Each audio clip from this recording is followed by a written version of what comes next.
Salam. Shalom. Mari kita mulai ibadah kita pada pagi hari ini. Mari kita angkat pujian dari Kidung Jemaat nomor 18. Kidung Jemaat nomor 18 ayat yang pertama. Allah hadir bagi kita dan hendak memberi berkat. Hadir bagi kita dan hendak memberi berkat, melimpahkan kuasa Roh-Nya bagai hujan yang lebat, dengan Roh Kudus ya Tuhan, umat-Mu berkatilah, baharui hati kami, oh curahkan kurnia. Baik, sebelum kita masuk dalam firman kita pada pagi hari ini, mari kita berdoa di dalam doa kita berdoa. Bapa kami ada dalam surga, Bapa kami dalam kasih, terima kasih ya Tuhan atas kasih setiamu yang begitu besar dalam kehidupan kami ya Bapa. Bapa, di tempat ini kami anak-anakmu berada, kami tidak saja memuji dan memuliakan nama-Mu, tetapi kami juga mau membaca serta merenungkan firman kebenaran ya Bapa. Marilah Engkau memberkati kami semua yang ada di sini, hadir bersama-sama dengan kami, agar apa yang kami baca, apa yang kami renungkan, itu boleh kami laksanakan dalam kehidupan kami hari lepas hari ya Bapa. Inilah doa dan firman hamba, karena hanya di dalam nama-Mu kami berdoa. Haleluya. Baik, firman Tuhan bagi kita pada pagi hari ini terambil dalam kitab Injil Yohanes 14 ayat 15 hingga ayatnya ke-20. Kitab Injil Yohanes pasal 14 ayat 15 hingga ayatnya yang ke-20. Saya akan membacakan untuk kita semua. Di bawah perikop berbunyi demikian. Yesus menjanjikan penghibur. Jikalau kamu mengasihi aku, kamu akan menuruti segala perintahku. Aku akan minta kepada Bapa, dan Ia akan memberikan kepadamu seorang penolong yang lain, supaya Ia menyertai kamu selama-lamanya, yaitu Roh kebenaran. Dunia tidak dapat menerima Dia, sebab dunia tidak melihat Dia dan tidak mengenal Dia. Tetapi kamu mengenal Dia, sebab Ia menyertai kamu dan akan diam di dalam kamu. Aku tidak akan meninggalkan kamu sebagai yatim piatu. Aku datang kembali kepadamu. Tinggal sesaat lagi dan dunia tidak akan melihat aku lagi, tetapi kamu melihat aku, sebab aku hidup dan kamu pun akan hidup. Pada waktu itulah kamu akan tahu bahwa aku di dalam Bapa-Ku dan kamu di dalam aku dan aku di dalam kamu. Demikianlah jauh pembacaan firman Tuhan bagi kita pada pagi hari ini. Berbahagialah setiap orang yang tidak saja membaca, tetapi juga mau mendengar dan merenungkannya dalam kehidupan lepas hari. Baik, tema kecil yang saya ambil untuk kita renungkan bersama-sama. Di sini saya mengambil sebuah tema, yaitu jadilah penghibur yang setia. Saudara-saudara yang terkasih dalam Tuhan kita Yesus Kristus, berbicara tentang penghibur di sini, kita sebagai orang percaya maupun kita sebagai manusia pasti kita membutuhkan seorang penghibur. Seorang penghibur tidak saja berasal dari teman, tidak saja berasal dari keluarga, orang tua, tetapi seorang penghibur juga berasal dari Tuhan Yesus. Dikala kita sedih, dikala kita sendirian, pasti kita membutuhkan Tuhan Yesus. Berbicara tentang penghibur di sini, saya mengambil dua penghibur untuk kita renungkan bersama-sama, yaitu yang pertama, penghibur secara duniawi. Penghibur secara duniawi di sini tentu kita menjadi penghibur bagi orang yang membutuhkan kita.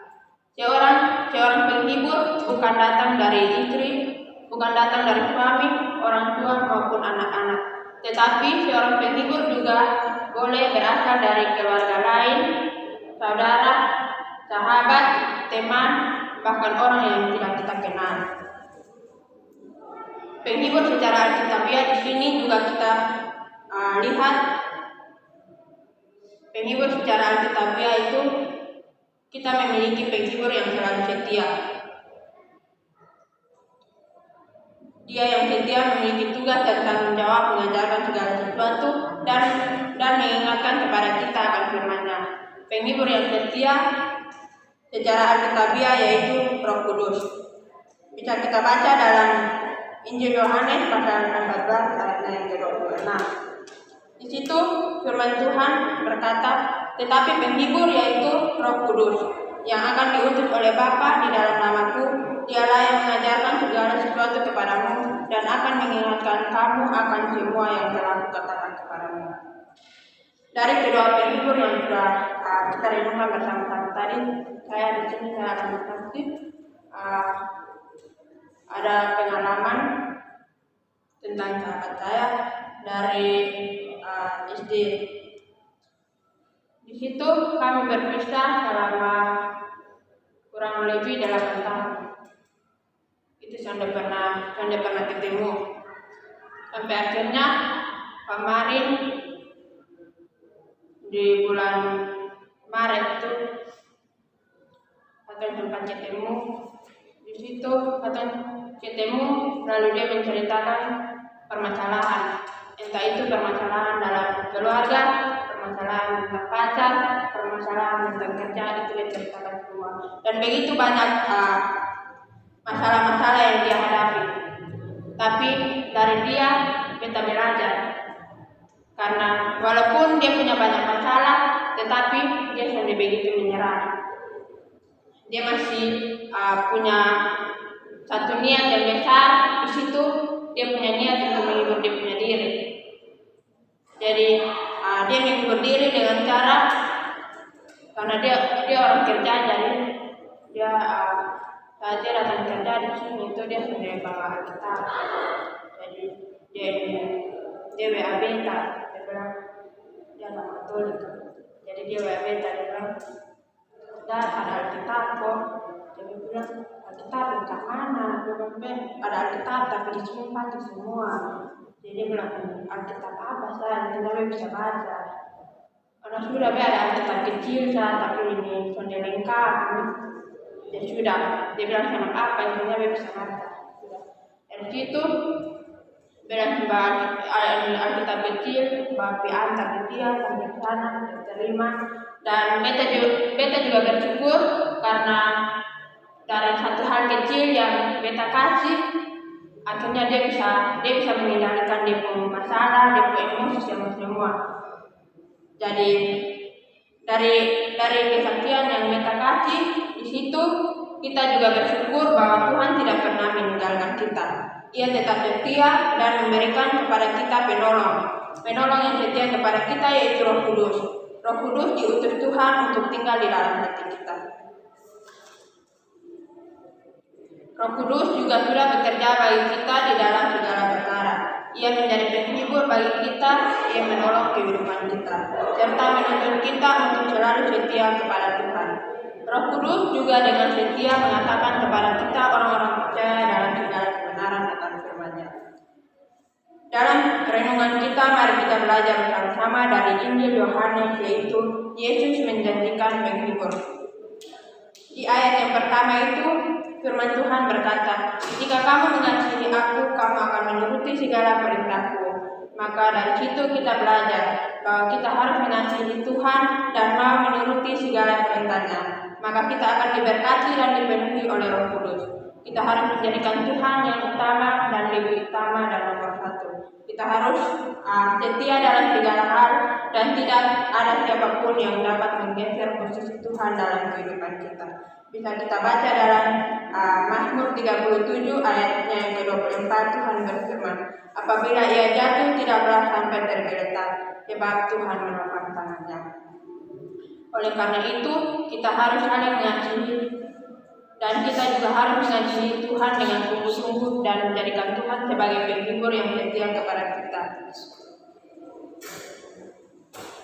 Dan setia melakukan perintah Tuhan. Karena itu dapat kita baca juga dalam kitab Mazmur pasal 84 ayatnya Ke-11 di situ Tuhan berkata, sebab lebih baik satu hari di pelataranmu daripada 1000 hari di tempat lain. Lebih baik berdiri di ambang pintu rumah Allahku daripada diam di kemah orang-orang fasik. Berbahagialah setiap orang yang senantiasa menyadari dan mengakui segala dosanya di hadapan Allah, karena Tuhan sudah lebih dahulu mengampuni segala dosa kita. Berbahagialah kita yang setia mengikuti didikan dan mau dibentuk oleh ajaran Roh Kudus dan meyakini untuk melakukan firman-Nya, karena Dia sudah memberi kita kehidupan yang kekal dan berkelimpahan. Dan berbahagialah kita yang meyakini penyertaan, pembelaan, perlindungan, serta penghiburan Roh Kudus, karena Dia sudah menyediakan bagian hidup yang kekal yang penuh dengan sukacita. Shalom, Tuhan Yesus memberkati. Demikianlah renungan kita pada pagi hari ini. Untuk itu marilah kita menghadap kepada Tuhan.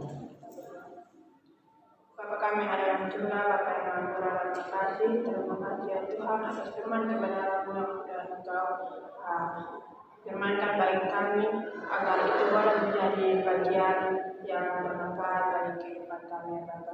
Bapa, inilah doa dan firman hamba, karena di dalam nama kami berdoa. Haleluya. Amin. Shalom. Shalom.